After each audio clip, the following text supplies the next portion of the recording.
요한계시록의 구조를 크게 이렇게 나눌 수 있습니다.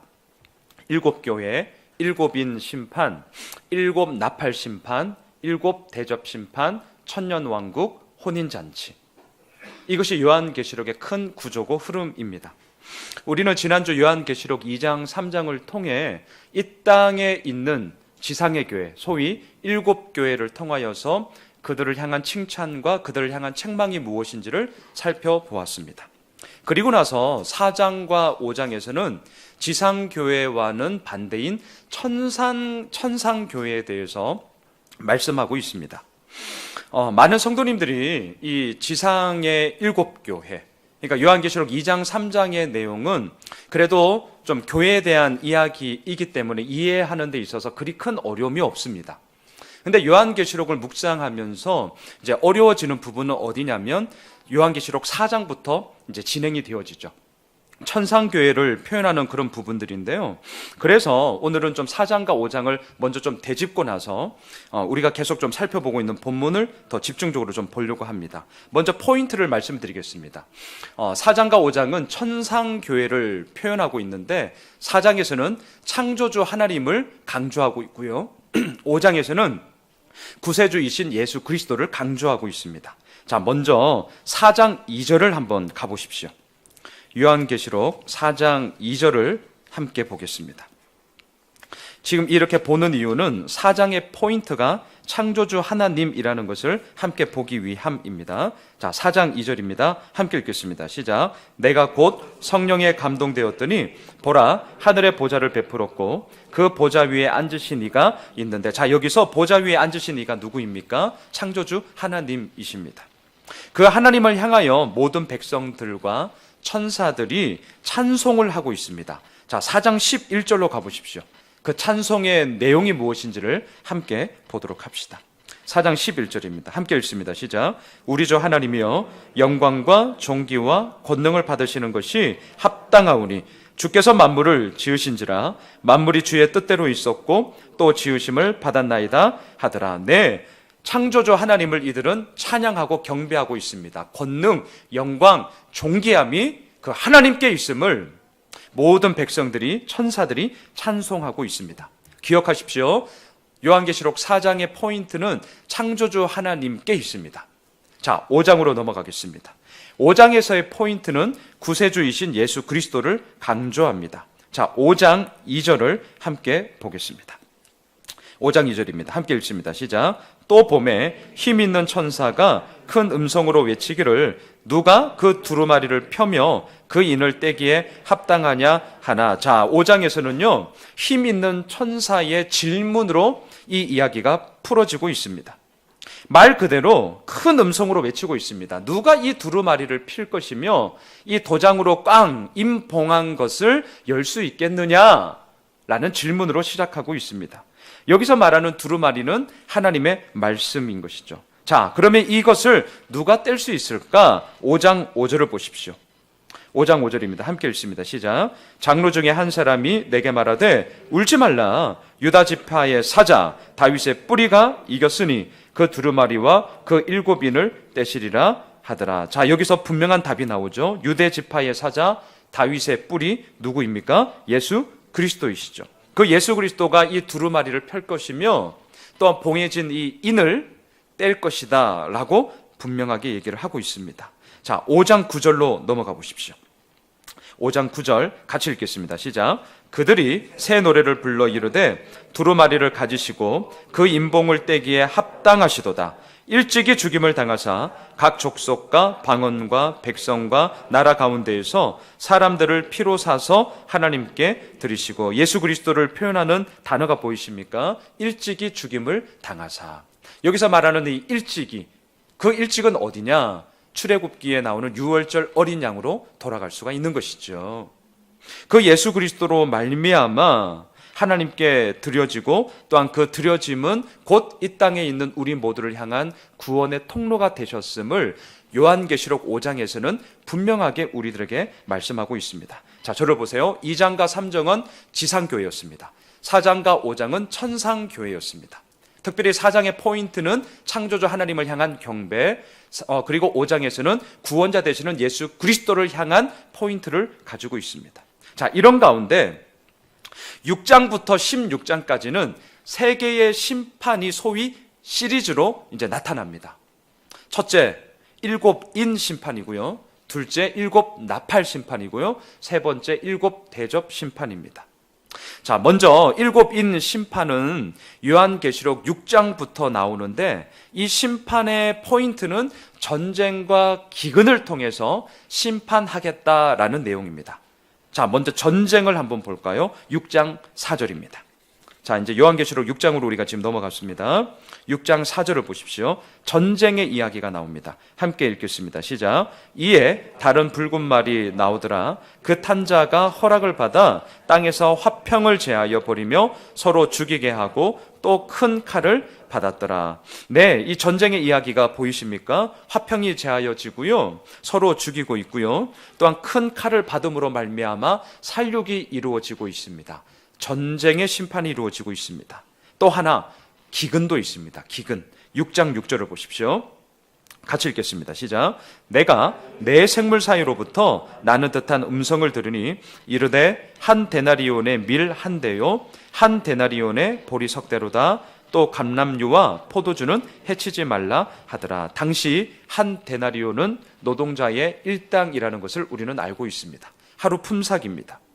밀 한 대는 오늘 본문에 보니까 노동자 한 사람의 평균적인 하루 식사량이었는데 그 가치가 그 일당과 맞먹고 있습니다. 그리고 밀은요, 보리보다 3배나 더 비쌉니다. 그렇죠?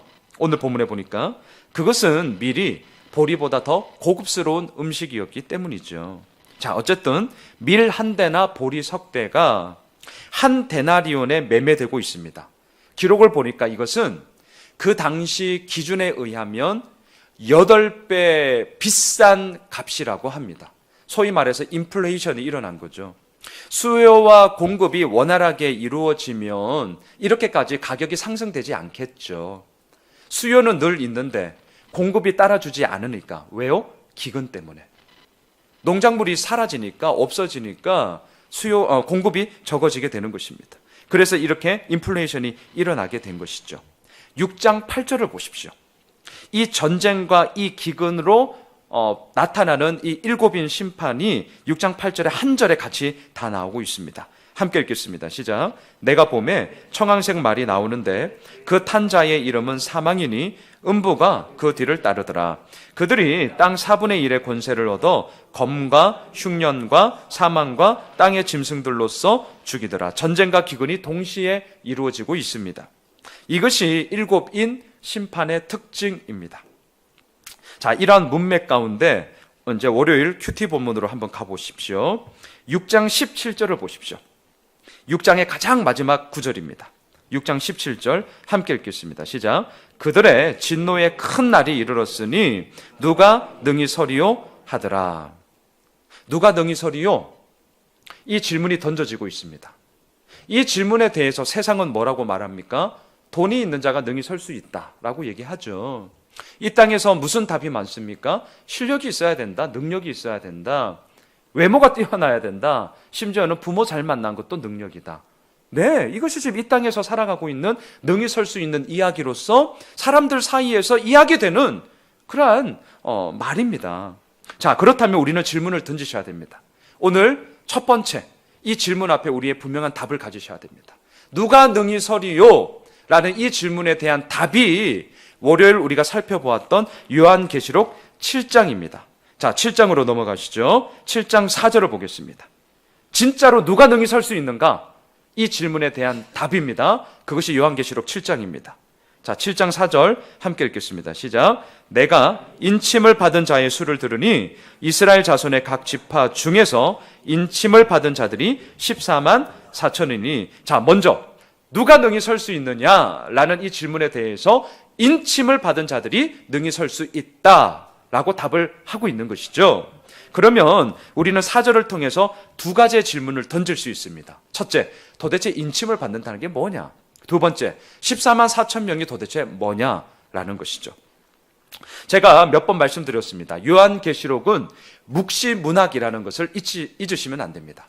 묵시문학의 특징은 은유와 비유입니다. 그러하기 때문에 환상, 또한 요한계시록에서 나오는 숫자, 이런 부분들은 상징으로 해석하셔야 됩니다. 이것을 실제다라는 기준으로 해석해버리면 진짜 신천지가 되는 것이죠. 14만 4천 명, 이것을 실제적인 수로 봤습니다. 그래서 지금 어떻게 합니까? 온갖 수단과 방법을 가리지 않고 유혹하고 현혹하는 거잖아요. 그것에 대한 폐해가 얼마나 큰지 우리는 이미 알고 있습니다. 기억하십시오. 요한계시록에 나오는 환상 또는 숫자, 이런 것들은 실제가 아니라 상징이다라는 것, 이걸 꼭 기억하셔야 합니다. 자, 이것을 전제로 인침을 받았다라는 말도 마찬가지입니다. 오늘 본문에 보면 인침을 어디에 받느냐? 이마에 인침을 받습니다. 도장을 받는다는 거거든요. 그럼 이걸 실제로 보면 어떻게 해석해야 됩니까? 진짜 우리들의 이마에 도장 하나씩 박는 거잖아요. 근데 그게 아니라는 거예요. 이건 상징입니다. 그럼 이 상징은 뭐냐? 어린 양이신 예수 그리스도의 보혈로 말미암아 깨끗이 씻김을 받았다라는 의미를 가지고 있습니다. 7장 14절을 보십시오. 7장 14절입니다. 함께 읽겠습니다. 시작. 내가 말하기를 내 주여 당신이 아시나이다 하니 그가 나에게 이르되 이는 큰 환난에서 나오는 자들인데 어린 양의 피에 그 옷을 씻어 희게 하였느니라. 이것이 인침을 받았다라는 의미입니다. 어린 양이신 예수 그리스도로 말미암아 정결함을 입은 것, 예수 그리스도를 믿음으로 말미암아 하나님의 자녀가 된 것을 상징하는 말로 인침을 받았다라는 것을 꼭 기억하십시오. 자, 두 번째 질문입니다. 14만 4천 명은 그럼 도대체 뭐냐라는 거죠. 앞서 말씀드렸지만 신천지는 이걸 상징이 아니라 실제로 보았습니다. 하지만 요한계시록의 이 환상 숫자들은 상징입니다. 사도 요한은 지금 이 예수 그리스도께서 보여주시는 이 환상을 통하여서 그 당시 초대교회 성도들을 향한 1차적인 메시지가 있습니다. 그러면서 의도적인 숫자를 사용하고 있는 것입니다. 여러분 7장 3절을 보십시오. 7장 3절. 자, 이 14만 4천 명은 뭘 상징하느냐? 하나님의 선택을 받은 자들인데요. 7장 3절입니다. 읽습니다. 시작. 이르되 우리가 우리 하나님의 종들의 이마에 인치기까지 땅이나 바다나 나무들을 해하지 말라 하더라. 하나님으로부터 권한 위임을 받은 천사들이 하나님이 선택한 자들을 인친다는 것이죠. 그러면서 사도 요한이 의도적으로 사용한 숫자가 14만 4천 명입니다. 자, 14만 4천 명은 이렇게 숫자를 분해할 수 있습니다. 12 곱하기 12 곱하기 1000. 자, 12 곱하기 12가 144고요. 곱하기 1000이 14만 4천이거든요. 자, 참고로 히브리어에는 수마다 거기에 상응하는 개념이 있습니다. 예를 들어서 1, 하나님의 수입니다. 그래서 첫 번째 것을 드리죠. 첫째 것이 다 하나님 것이다 라고 얘기를 하죠. 2, 증인의 수입니다. 어떤 사건이 일어났습니다. 그 사건에 대해서 증인으로서 설 수 있는 기본적인 법적 요건이 2사람 이상입니다. 증인의 수. 3, 하늘의 수입니다. 하늘의 수. 성부, 성자, 성령, 이런 식으로 하늘의 수를 나타낼 때에 3. 4는 땅의 수입니다. 대표적으로 동서남북, 이런 식으로 땅의 수를 얘기합니다. 자, 그러면 12는 어디에서 오느냐? 3 곱하기 4예요. 하늘의 수와 땅의 수가 만남으로 말미암아 3, 4, 12가 되잖아요. 그래서 12의 의미는 뭐냐면 완전하다는 거예요. 충만하다는 거예요. 이유가 있습니다. 하늘의 수와 땅의 수가 만남으로 말미암아 하늘과 땅이 다 아우러지기 때문에 그렇습니다.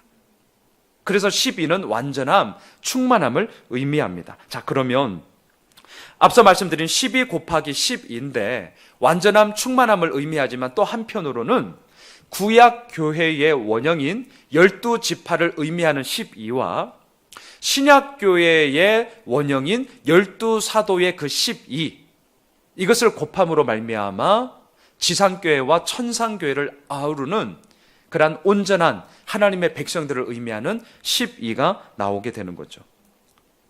자, 여기에 숫자 1000을 곱합니다. 1000.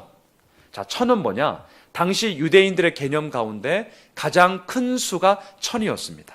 가장 큰 수가 1000. 고로 14만 4천 명은 어떻게 해석할 수 있느냐? 하나님을 믿는 백성들의 완전함, 충만함, 그리고 능히 셀 수 없는 큰 무리, 이것입니다. 자, 요한계시록 7장 9절에서 이 부분을 언급합니다.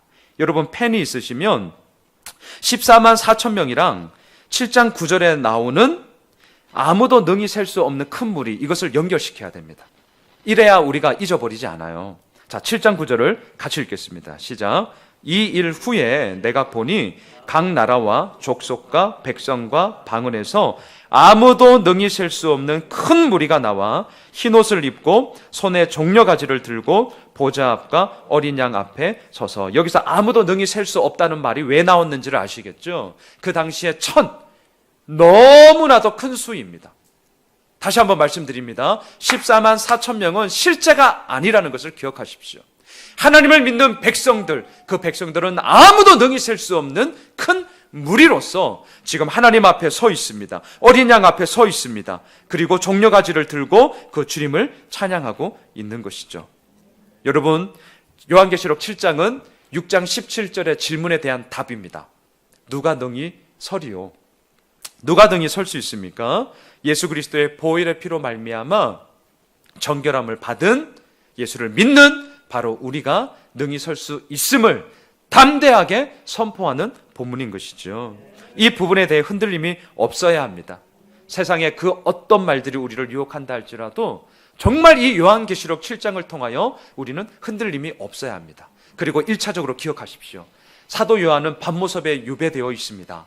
또한 이 편지를 받고 있는 초대교회 성도들은 핍박과 박해 가운데 순교의 피가 흐르고 있습니다. 예수를 믿는다는 것이 정말 꼭 이렇게 해야 되는 것이냐라는 그런 마음이 왜 없었겠습니까? 정말 피눈물 나는 이야기가 그들의 삶 가운데 있습니다. 그러니 그들의 질문이 뭐겠습니까? 누가 능히 설 수 있냐? 야, 도대체 이렇게 예수 믿는 것이 진짜 능히 서는 건 맞냐? 꼭 이렇게까지 해야겠냐? 야, 남들 볼 때 적당히 하던데 우리가 진짜 이 길을 걸어가야 되는 건 맞냐? 라는 이 6장 17절의 이 마지막 질문이 얼마나 그들의 삶 가운데 울려 퍼졌겠습니까? 이거는 그들의 온 존재의 피나는 눈물이고 절규고 한탄이었던 것이죠. 그것에 대해서 요한계시록 7장은 분명하게 얘기하는 것이죠. 누가 능히 설 수 있느냐고? 예수 그리스도의 보혈로 말미암아 그 예수 그리스도를 믿음으로 나아가는 자가 능히 설 수 있는 자다. 로마의 힘이 아니다. 로마의 권력이 아니다. 지금 잘 나가는 것처럼 보이느냐? 아니다. 그 끝을 봐라.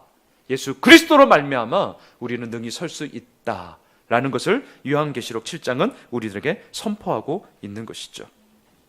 여러분, 요한계시록 1장 1절을 우리 한번 보도록 할까요? 우리 요한계시록 1장 1절로 한번 처음으로 한번 가보십시오. 이 요한계시록이 도대체 무엇을 우리들에게 나타내는 것인지를 알려주기 때문에 그렇습니다. 자, 요한계시록 1장 1절입니다. 함께 읽을까요? 시작. 예수 그리스도의 계시라. 이는 하나님이 그에게 주사 반드시 속히 일어날 일들을 그 종들에게 보이시려고 그의 천사를 그의 종 요한에게 보내어 알게 하신 것이라. 그리고 이걸 기록한 게 요한계시록입니다. 예수 그리스도의 계시라. 이 말이 요한계시록을 이끌고 가고 있는 엔진입니다. 계시가 무엇입니까? 리빌레이션이잖아요. 나타내다, 보여내다, 밝히 드러내다. 누구로 말미암아? 예수 그리스도로 말미암아. 근데 이것이 우리는 신앙생활을 하는 모든 부분들 속에서 때로는 어긋나 버릴 때가 참 많이 있습니다. 우리가 자꾸 밝혀 보이려고 하는 것이죠. 그리고 닫혀있는 문을 우리가 자꾸 열어 제끼려고 하는 것입니다. 요한계시록의 시작은 예수 그리스도로 말미암아 밝히 드러내 보여주시는 그 계시로 시작되고 있다는 것을 우리가 기억하셔야 됩니다. 사랑하는 성도 여러분, 첫 번째 이 질문 앞에 우리가 섭시다. 누가 능히 서리요? 이 질문에 대해서 요한계시록 7장은 우리가 월요일날 함께 살펴보았던 이 본문은 외치고 있습니다. 돈이 능히 서는 게 아니더라. 능력이 능히 서게 하는 게 아니더라. 외모가, 심지어는 부모 잘 만난 것이 능히 서게 하는 것이 아니더라. 오늘 이 땅을 살아가는 우리들에게 얘기합니다. 예수 그리스도를 믿는 그 믿음이 결국은 우리를 궁극적인 승리로 이끌어가는 유일한 답이다. 두 번째입니다. 일곱 나팔 심판이 이루어지고 있습니다. 8장 6절부터인데요. 8장 6절로 가보십시오. 일곱 나팔 심판이 8장 6절부터 언급되어지는데요. 함께 읽도록 할까요? 읽겠습니다. 시작. 일곱 나팔을 가진 일곱 천사가 나팔 불기를 준비하더라. 자, 여기서 먼저 좀 짚고 넘어갈 것은 일곱인 심판이 끝나고 그 다음에 일곱 나팔 심판이 이루어지고 소위 시간적인 순서로 배열되어지는 거구나. 이게 아닙니다. 오버랩이 돼요. 자, 제 얘기가 아니라 여러분 8장 1절과 2절을 보십시오. 일곱인 심판과 그리고 일곱 나팔 심판이 오버랩 되고 있음을 우리는 볼 수 있기 때문에 그렇습니다. 8장 1, 2절 같이 읽겠습니다. 시작. 일곱째 인을 떼실 때에 하늘이 반 시간쯤 고요하더니 내가 봄에 하나님 앞에 일곱 천사가 서 있어 일곱 나팔을 받았더라. 네, 일곱째 인의 심판이 다 끝나지 않았습니다. 그런데 그런 여정 가운데 일곱 나팔의 이야기가 같이 오버랩 되고 있습니다. 이것을 통해서 우리는 알 수 있습니다. 아, 일곱인 심판 끝나고 일곱 나팔 심판 이루어지고 이거 끝나고 일곱 대절 심판이 이루어지는구나. 시간적인 순차적으로 이루어지는 거구나가 아니라 오버랩이 되고 있음을 우리가 다시 한번 볼 수 있게 되죠. 자, 나팔의 이야기가 이제 이루어집니다. 성경에서 언제나 나팔은 세 가지의 개념을 갖고 있습니다. 첫 번째는 왕의 출현입니다. 왕이 나타날 때, 왕이 임재하실 때 나팔 소리를 우 불면서 그 왕의 현현을 나타냅니다. 두 번째, 전쟁이 시작될 때입니다. 그래서 구약의 배경을 보면 언제나 전쟁할 때 서로 나팔을 울리면서 전쟁이 시작되어집니다. 세 번째, 심판의 이미지입니다. 심판이 내려질 때에 나팔과 함께 이루어지고 있습니다. 오늘 본문이 바로 세 번째 의미인 것이죠. 예수 그리스도가 왕으로 이 땅에 나타나셨고 전쟁을 선포하시는데 그 선포의 그 결말이 뭐냐? 심판으로 지금 나타나고 있기 때문입니다. 그런데 이 심판은 누구를 향하고 있느냐? 예수를 믿는 우리가 아니라 예수를 믿지 않는 자들에게 심판이 나타납니다. 8장 7절을 보십시오. 8장 7절. 이 심판이, 이 나팔이 어떻게 이루어지고 있는지를 좀 살펴보겠습니다. 8장 7절을 함께 읽겠습니다. 시작. 첫째 천사가 나팔을 부니 피 섞인 우박과 불이 나와서 땅에 쏟아지매 땅의 3분의 1이 타버리고 수목의 3분의 1이 타버리고 각종 푸른 풀도 타버렸더라. 우박과 불로 땅을 심판하고 있습니다. 출애굽기 10가지 재앙 중 7번째 재앙인 우박 재앙과 연결되고 있습니다. 자, 8절과 9절도 보십시오. 계속 읽겠습니다. 시작. 둘째 천사가 나팔을 부니 불 붙는 큰 산과 같은 것이 바다에 던져지매 바다의 3분의 1이 피가 되고 바다 가운데 생명 가진 피조물들의 3분의 1이 죽고 배들의 3분의 1이 깨지더라. 8절과 9절 둘째 나팔을 통해서는 바다가 심판을 받고 있습니다. 피로 변하고 있죠.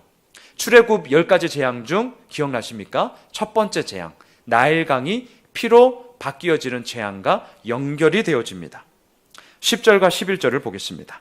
함께 읽습니다. 셋째 천사가 나팔을 부니 햇불같이 타는 큰 별이 하늘에서 떨어져 강들의 3분의 1과 여러 물샘에 떨어지니 이 별 이름은 쓴 쑥이라. 물의 3분의 1이 쓴 쑥이 되매 그 물이 쓴 물이 되므로 많은 사람이 죽더라. 세 번째 나팔을 통해 강물이 심판을 받고 있습니다.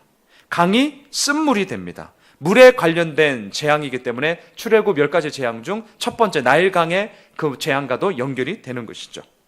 12절을 보십시오. 넷째 천사의 나팔인데요. 함께 읽겠습니다. 시작. 넷째 천사가 나팔을 부니 해 3분의 1과 달 3분의 1과 별들의 3분의 1이 타격을 받아 그 3분의 1이 어두워지니 낮 3분의 1은 비추임이 없고 밤도 그러하더라. 해와 달과 별이 어두워집니다. 10가지 출애굽 10가지 재앙 중 9번째 재앙, 흑암과 연결이 되고 있습니다. 자, 여기서 우리가 눈여겨봐야 할 것은 3분의 1이라는 단어입니다. 오늘 본문 7절로 12절까지를 보면 12번 3분의 1이라는 단어가 우리말 성경에 반복됩니다. 제가 거듭 말씀드립니다. 성경에서 반복되는 단어는 그냥 놓치시면 안 됩니다. 우리로 하여금 그것을 자꾸 보라는 거예요. 자, 그러면 3분의 1이라는 단어는 도대체 우리들에게 무엇을 나타내느냐? 3분의 1이 있으면 나머지가 몇 분의 몇이죠? 네, 3분의 2죠. 지금 하나님께서는 능력이 없어서, 당신의 손이 짧아서, 당신의 발이 짧아서 3분의 1 밖에 심판을 못하는 게 결코 아니잖아요. 뭘 얘기하는 거죠? 3분의 1만 심판한다는 것은 나머지 3분의 2의 여지를 가지고 다시금 나에게로 돌이키라는 하나님의 은혜의 메시지라는 것이죠. 그래서 오늘 본문 3분의 1, 3분의 1, 3분의 1을 통해서 우리는 3분의 1을 통해 뭘 봐야 되느냐? 남아있는 3분의 2의 하나님의 은혜의 여지를 보아야 합니다. 돌이키라는 거예요. 심판이 반드시 있는데 그 심판은 어느 누구도 피할 수 없는데 예수 그리스도를 믿는 자들에게는 그 심판이 면하여짐으로 말미암아 하나님의 그 은혜의 노래를 찬양하게 될 것이다. 고로 너희들은 3분의 2의 이 여지를 붙잡고 다시금 나에게로 돌이켜라. 하나님 앞에 서라. 라는 그 이야기인 것입니다. 이러한 본문의 문맥 가운데 오늘 새벽에 함께 살펴보았던 요한계시록 9장으로 연결이 되어지는 것입니다. 여러분 9장으로 가보십시오. 9장에서 저는 이렇게 질문을 던졌습니다. 진짜 왕이 누구냐? 오늘 제가 큐티 나눔에도 저희 카톡방에 올렸지만 진짜 왕이 누구냐에 대한 질문에 대한 답입니다. 제가 왜 왕 얘기를 했느냐? 여러분 먼저 9장 11절로 가보십시오. 9장 11절 함께 읽겠습니다. 시작. 그들에게 왕이 있으니 무저갱의 사자라. 히브리어로는 그 이름이 아바돈이요 헬라어로는 그 이름이 아볼루온이더라. 아바돈, 아볼루온 같은 단어인데 파괴자, 파멸자, 무너뜨리는 자, 살인자라는 뜻입니다. 파괴자, 파멸자로 서 있는 이들에게 왕이 있다는 거예요. 말씀을 묵상하는데 진짜 왕이 누구지? 이 생각이 들더라고요. 이들이 섬기고 있는 왕은 누굽니까? 11절에서 얘기하는 이 왕은 결국 사탄을 의미합니다. 근데 이 사탄의 모습을 보십시오. 7절부터 여러분 9절까지를 한번 같이 보면서 뭐뭐 같으며 라는 단어가 나옵니다. 체크하셔야 됩니다. 자, 7절부터 9절까지 천천히 같이 읽으면서 뭐뭐 같고라는 이 단어를 보십시오. 함께 읽겠습니다. 시작. 황충들의 모양은 전쟁을 위하여 준비한 말들 같고 그 머리에 금 같은 관 비슷한 것을 썼으며 그 얼굴은 사람의 얼굴 같고 또 여자의 머리털 같은 머리털이 있고 그 이빨은 사자의 이빨 같으며 또 철 호심경 같은 호심경이 있고 그 날개들의 소리는 병거와 많은 말들이 전쟁터로 달려 들어가는 소리 같으며. 자, 뭐뭐 같고 뭐뭐 같고 뭐뭐 같고 이 말은 그것은 아니다는 거죠. 말 그대로 그냥 뭐뭐와 비스무리하다라는 거예요. 진짜입니까? 아니요, 가짜입니다. 특별히 오늘 7절에 보면 그 머리에 금 같은 관 비슷한 것을 썼습니다. 누구를 흉내내는 것입니까? 예수 그리스도를 흉내내는 것입니다. 누가요? 사탄이요. 가짜입니다. 모조품입니다. 그런데 진짜를 흉내내고 있습니다. 근데 더 큰 문제는 뭐냐? 진짜를 흉내내고 있는 이 가짜로 말미암아 사람들이 현혹되고 있다라는 것이죠. 그러하기에 우리는 질문을 던지셔야 됩니다. 우리들 삶 가운데 진짜 왕은 누구냐? 진짜 왕은 누구냐? 우리는 질문을 던져야 하는 것이죠.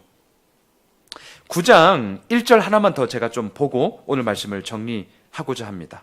자, 9장 1절을 보십시오. 함께 읽겠습니다. 시작. 다섯째 천사가 나팔을 불매 내가 보니 하늘에서 땅에 떨어진 별 하나가 있는데 그가 무저갱의 열쇠를 받았더라. 많은 학자들은 하늘에서 땅에 떨어진 별 하나가 도대체 뭐냐라는 것에 대해서 크게 두 가지 의견을 가지고 있습니다.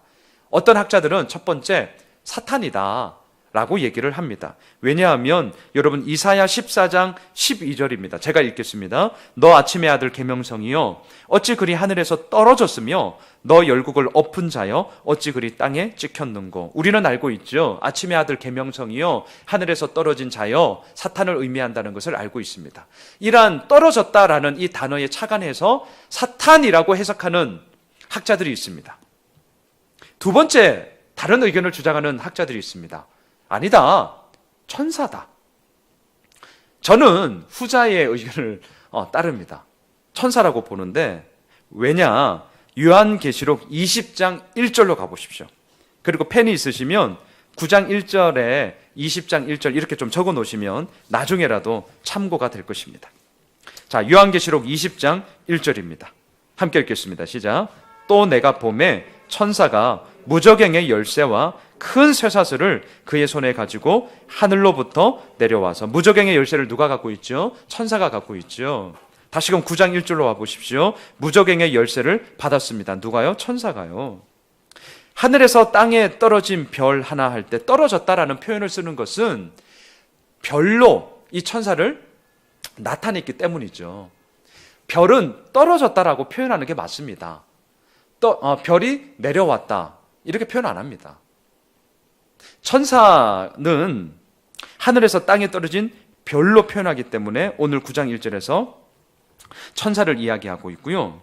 무저갱의 열쇠를 받았습니다. 그럼 이 열쇠는 누가 줬겠습니까? 보좌에 앉으신 이 하나님께서 주신 것이죠.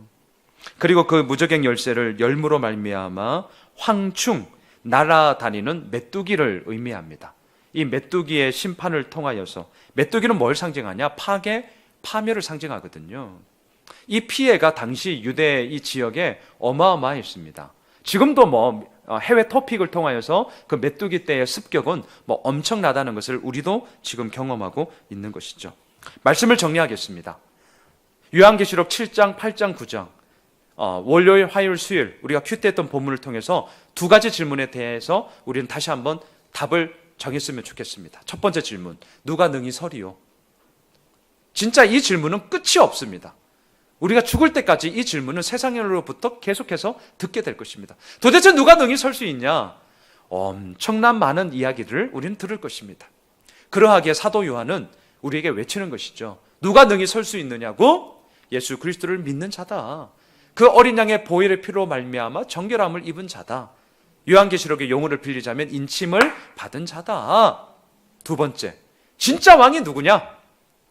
금 비슷한 면류관을 가지고 쓰고 비스무리한 모습으로 살아가고 있는 그 가짜에게 현혹되는 것이 아니라 진짜 왕이신 예수 그리스도 앞에 오늘도 서라.